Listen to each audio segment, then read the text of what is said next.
ప్రాతర్ద్యూత ప్రసంగేణ మధ్యాహ్నే స్త్రీ ప్రసంగిణ రాత్రౌ చోర ప్రసంగేణ కాలో గచ్చతి ధీమతాం అని చెప్పింది శాస్త్రం. జ్ఞానులైనటువంటి వాళ్ళు, బుద్ధిమతాం వరిష్ఠులైనటువంటి వారు కాలాన్ని ఎలా గడుపుతారయ్యా అని ఓ ప్రశ్న. ప్రొద్దున పూట జోద ప్రసంగం వింటారు, మాధ్యాహ్నికం స్త్రీ ప్రసంగం వింటారు, రాత్రి చోర ప్రసంగంతో వాళ్ళ రాత్రి పూర్తవుతుంది అని చెప్పారు.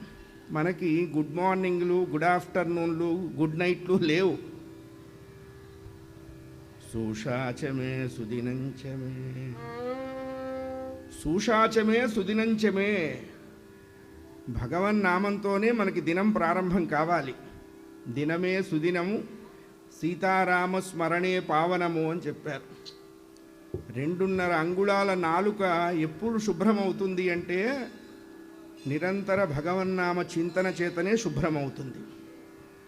అది ఉండి చచ్చిందే 2.5 అంగుళాల నాలుక.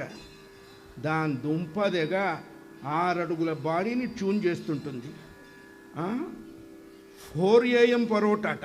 ఇప్పుడు వచ్చేటప్పుడు బోర్డు చూసే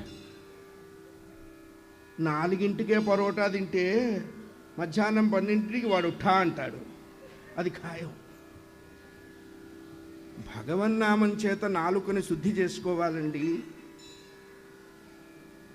నామస్మరణాదన్యోపాయం నహి పశ్యామో భవతరణే.